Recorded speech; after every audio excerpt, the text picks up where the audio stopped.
Hello, my name is Ali, and welcome to my channel. We are back with Mystic Destiny Serendipity of Aeons, Takumi's round. Let's go. Once I finish the story, Nyoko looks at Takumi. So you want me to help catch him, huh? Takumi timidly looks down at his mother and nods. Yes, I grappled with the decision to involve you for days, but I need your help, Mom. Nyoko stares at Taku for a moment, before nodding and crossing her arms. I'm glad you're coming to me instead of trying to take it all on this by yourself. This is my job, after all. Nyoko points to herself with her thumb and grins. I'll find the evidence and make sure that justice is served. I forgot what I did with her voice, so I mean, if it's something different, oh well. Takumi finally smiles, which brings a smile to my own lips. Thanks, Mom. He steps back. Oh, what did I do? My bad. Just be careful, please. I don't want you guys in danger or losing your jobs. Nyoko unexpectedly pulls Takumi to her in a big hug. Over her shoulder, I see Taku wince. Oh no. Aurelia said his bones were almost healed, but he's still really sore. Nyoko pulls back. Who do you think you're talking to? I've been in the Force since before you were born.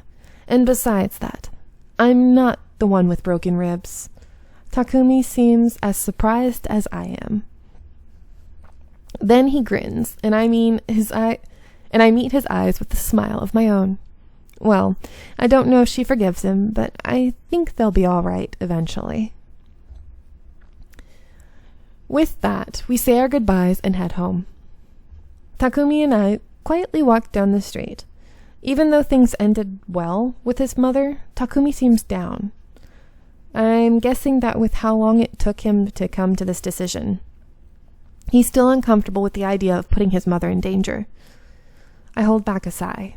Well, that's perfectly a normal reaction. It's not like everyone's mother is a cold, manipulative sociopath. Sorry. Ever since Takumi lost to June so badly, he seemed down. Could it be that it's still bothering him? We walk together in apparently similar moods. Moping like a pair of tweens, we walk down the street, looking down at the ground. I'm on the edge of completely spacing out when I walk right into someone. Oh, sorry. Oh. Your eyes. Is that silver? Ooh. I look up to see someone I hoped to never see again. Oh yeah, it was you. I forgot. I can't stop myself from gasping. June. A cold shiver runs through me. Oh, what did I do with his voice? Drawn by my reaction, Takumi turns to me and his eyes immediately jump to June. He quickly pushes me behind him. What the hell do you want? Don't tell me you have nothing better to do than to stalk us. June sighs. I'm not who you think I am. The hell is that supposed to mean? Exactly what I said. I'm not the man who did whatever you think he did. Taku scrutinizes his face. Bullshit. I think I'd remember the guy who broke my ribs. Taku reaches into his sleeve, holding something we can't see. I want payback. But I'll let it go for now because I want more info on Yasu. Huh? Stay away from June. You're safer that way. Having said that, June, quote unquote, just walks away, leaving us standing there. Could he have a brother? A twin? I shrug. That would explain it. I didn't think June looked the type to dress that way anyway. I was about to say he looked way different with this outfit. Ugh. And then he just ignored me like I wasn't any threat. Like he was more concerned for my safety than his brother's. Not knowing what to say or do, I just take Takumi's hand, hoping to distract him from his apparent angst. Let's go. We go home, but Takumi stops just outside of Aurelia's apartment. Before I can ask why, he pulls out a pack of cigarettes and pops one between his lips. Almost out of habit, I want to admonish him for it, but I find that I don't really care anymore. If the cigarettes are normally just for missions, why are you smoking now? Because I want to. I told you that some of them have addictive properties. Taku shrugs, and I decide not to push it. Instead, I hold my hand out just under his cigarette. Need a light? Taku offers me a little smile as he nods. I snap my fingers to create a little fire, but instead of fire the cigarette, that sounds weird, just disappears. Oh wait, instead of fire, it should have a comma there. The cigarette just disappears, porting away to who knows where. What the hell? If you didn't want me smoking around you, you could have just said. No, it's not like it. Wait, that's not it. That wasn't supposed to happen. Lately, my magic has been unstable, even when I've done the spell before. You have been acting weird lately. Are you alright? Is there something weird going on with your magic? I don't think so. Without saying anything, Takumi pulls out his phone and starts making a call. What's going on? Hey, I need a favor. Sorry, but it has to be you. You're the only one who can keep quiet about this. I listen on as Takumi describes to someone that I have been staying with him somewhere the entire time, and that we've been handling my power control on our own. But now there's something weird going on with my magic. The more he talks to me, the more apprehensive I feel. Who the hell is he talking to? Finally, Taku hangs up and looks at me. Do you mind if we go out somewhere before going in? I shake my head. Are you going to tell me who that is? Is that who we're going to meet? Taku laughs. Always so curious. Yeah, let's go. And don't worry, you can trust this guy. Makes me wonder, is it Shinji? Maybe. Or is it Tatsuya? Because I remember they used to be roommates, Tatsuya and him. With that, we leave the building. I'm guessing Shinji, because I believe Shinji was one that hangs out here. Takumi takes me to a grungy, shady-looking bar at the edge of Yoru.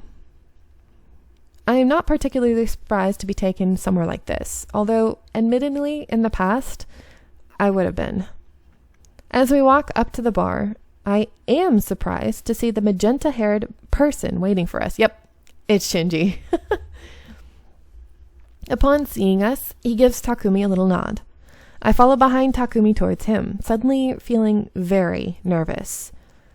He's not going to say anything about my disappearing that day, is he? Takumi sits down at the bar, leaving a spot open between him and Shinji. Hey, man. Hey. You've been gone for a while. The warm tone of their exchange surprises me.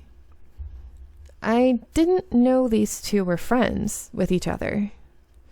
I was starting to think you've gotten yourself killed or something. Nah, not yet.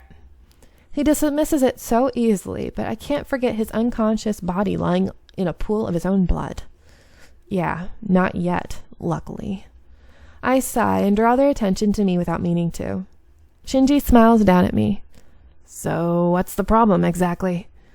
You said her magic has been acting strange lately. But strange how? Well, I'll let Munchie explain what's happening. Hesitantly, I look at Taku, but he continues smiling and nods at me to start speaking. Don't hold anything back. It could be important. It's all right. Take your time. There's no rush, so just talk when you're ready to. I love Shinji. I miss Shinji.